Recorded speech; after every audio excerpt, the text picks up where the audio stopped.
Welcome to This Explainer. Look, we're taking something that usually feels incredibly dense and overwhelming, the RE5 General Code of Conduct, and we're going to make it stick. We're doing this by comparing these strict financial compliance rules to the on-the-ground strategy of being a totally trustworthy softball coach. Whether you're studying for your exam or you just want to know how a true professional should act, this framework is absolutely going to change how you see financial advice. So, let's just quickly check our playbook for today.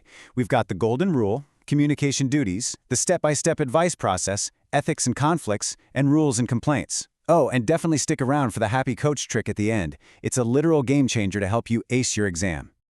All right, Section 1, the golden rule. This is literally the foundation for everything else a financial representative does.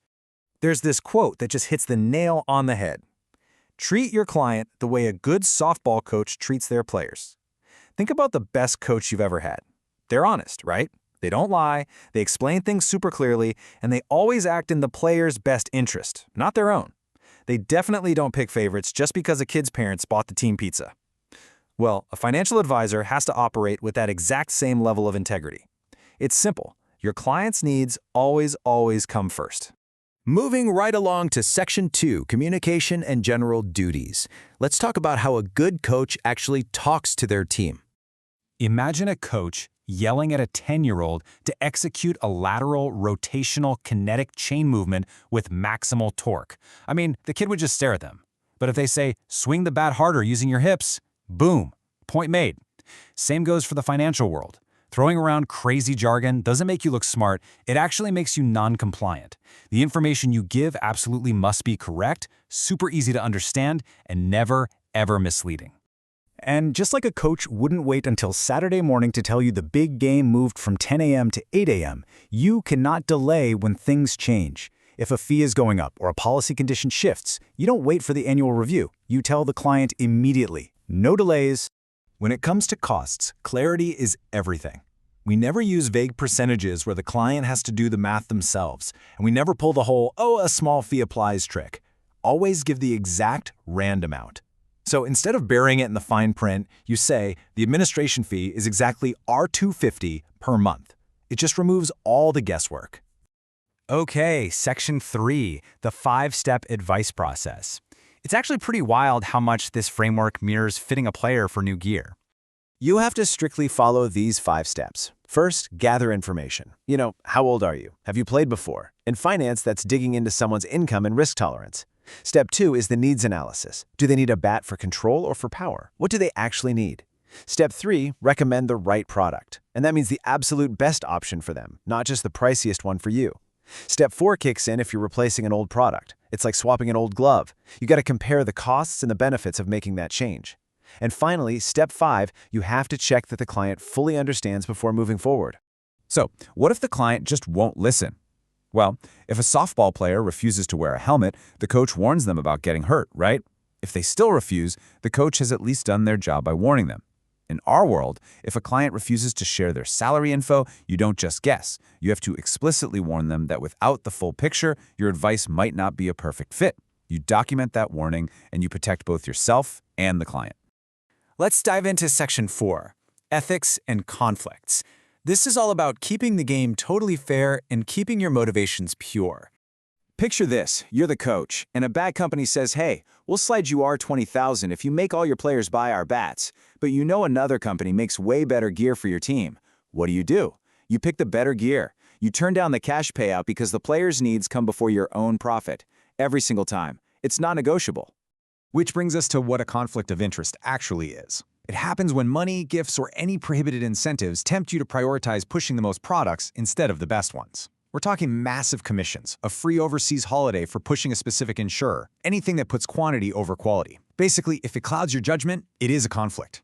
Plus, clients have the right to know exactly how you're making your money. Zero hidden agendas. Every single fee and commission must be fully disclosed upfront. Literally saying out loud, I'm earning R$2,000 in commission plus a $500 advice fee builds incredible trust. It lays all your cards on the table. All right, Section 5, rules, records, and complaints.